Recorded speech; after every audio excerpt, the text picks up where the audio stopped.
Intermittent versus religious fasting, which re- reverses lifestyle diseases faster. A hearty welcome to my channel, Kunjapan Sebastian 3900. Today, our topic is intermittent fasting IF versus religious fasting RF, which reverses lifestyle diseases faster. Can fasting reverse diabetes and BP? The very word fasting reminds us of religious fasting. Yet another type of fasting which has attracted the attention of the public in the year 2012 is known as intermittent fasting. Thus, at present, we have two types of fasting. Now, the question arises whether intermittent or religious fasting is better and more effective in reversing lifestyle diseases. Please continue to stay with me until the end, as the answer to this question may surprise you and even change your lifestyle. Before we probe into these two fasting methods to arrive at which method is better than the other, let us understand the concept of disease reversal also. In diabetes, when the blood glucose levels are certified normal for a stipulated period by a doctor, we can say that diabetics is reversed. In the case of obesity, when body mass index BMI comes down to 25 or below, it is an indication that obesity is reversed. When we talk about fatty liver disease, when the liver function tests LFTS show a decrease in liver enzymes, it indicates the reversal of the disease. In the case of hypertension, reversal is said to occur when the systolic and diastolic readings are normal at 120 oblique 80. An understanding of the root cause of these lifestyle diseases is essential to reverse them, and research studies diagnose the root cause of most of lifestyle diseases is insulin resistance. Let us delve deeper into the causes and mechanism of insulin resistance to derive maximum benefits from fasting.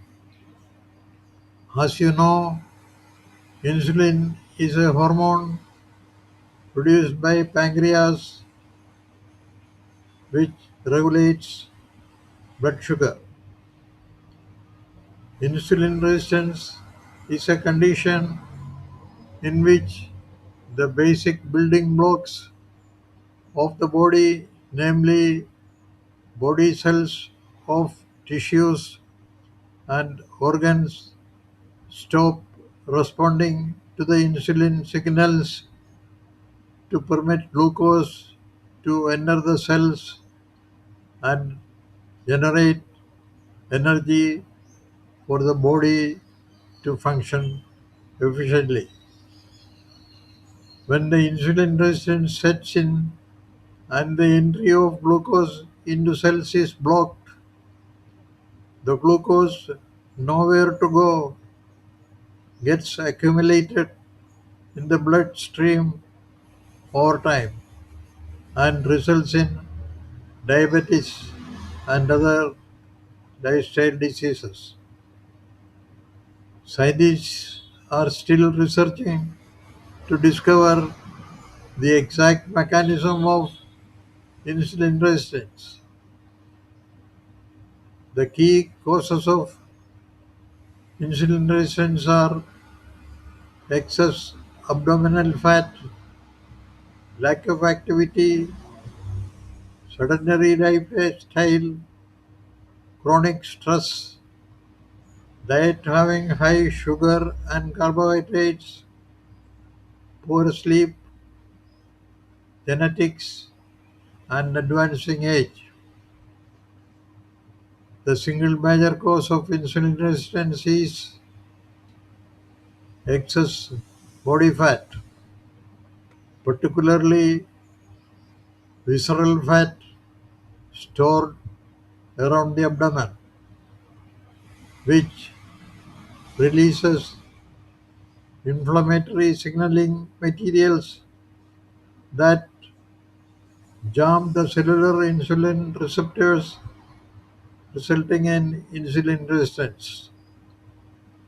Now, let us talk about the two types of fasting, namely intermittent fasting and religious fasting.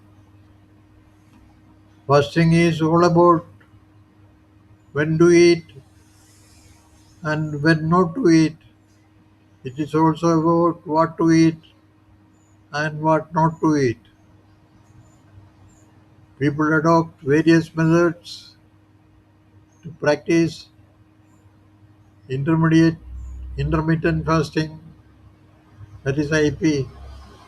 The most popular and largely followed method is known as the 16/8 method. In this method, in a day, no food is consumed for 16 hours and the remaining 8 hours are earmarked for eating.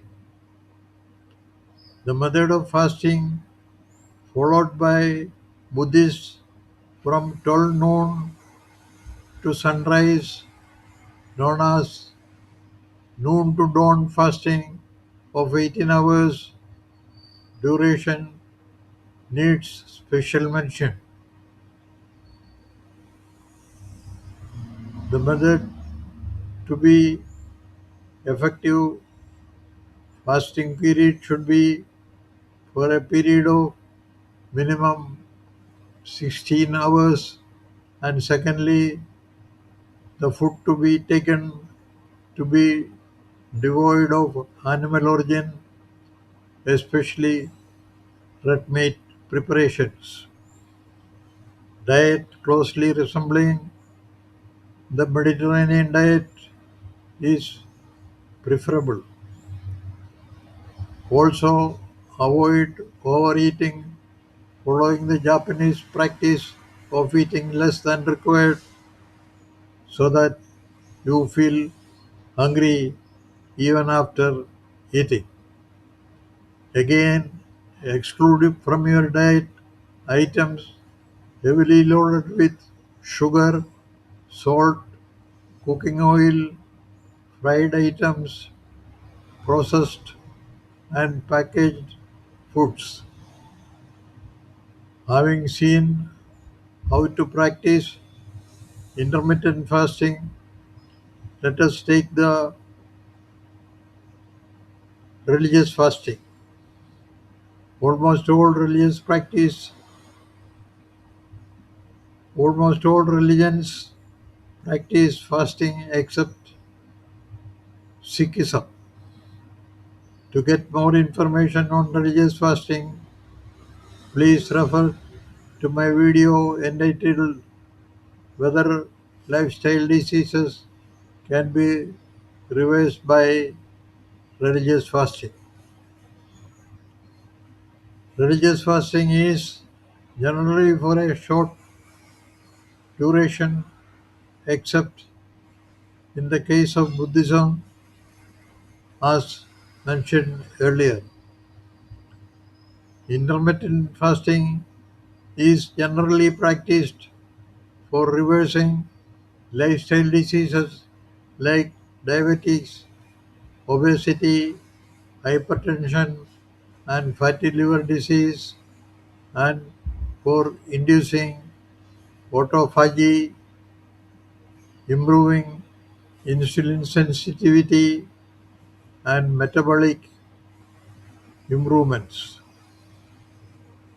On the other hand, religious fasting is practiced for spiritual advancements by cultivating humility, self discipline, empathy, compassion, kindness, sacrifice, repentance for sins, making amends for past karma, forgiveness, and devotion to the divine. In short, intermittent fasting aims at physical or bodily improvements, while religious fasting aims at purifying both mind and body.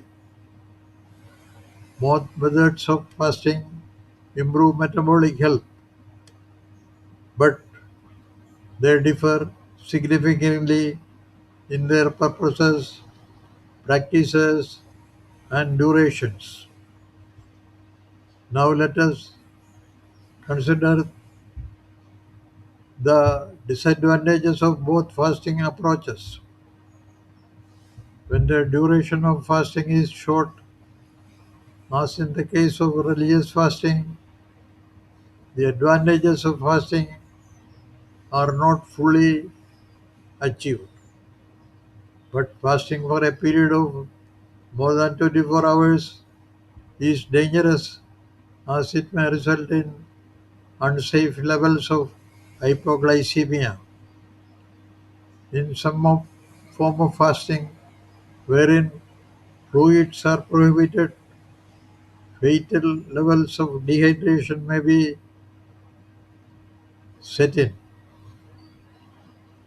Some cardiologists are of opinion that IT, that is intermittent fasting, may result in increased incidence of cardiovascular diseases. Having discussed the merits and demerits of the two methods of fasting, let us adopt a fasting method combining both methods of intermittent fasting and religious fasting, but at the same time avoiding the demerits and accepting the merits as follows. It is advisable to consult a doctor before starting fasting, especially if you are having any lifestyle diseases, most importantly, diabetes. Best fasting is the one you can follow long term period. Start fasting for a period of 12 hours in the beginning and slowly, gradually increase to 16 hours and if possible to 18 hours following the Buddhist way of fasting. You have the flexibility of deciding the duration of fasting. Drink plenty of water, occasionally sipping water even though you do not feel thirsty. Monitor the progress made with the help of a doctor. I hope you find this presentation beneficial to you. If you find so, please subscribe to my channel. Bye till we meet again with yet another important episode. Thank you for watching.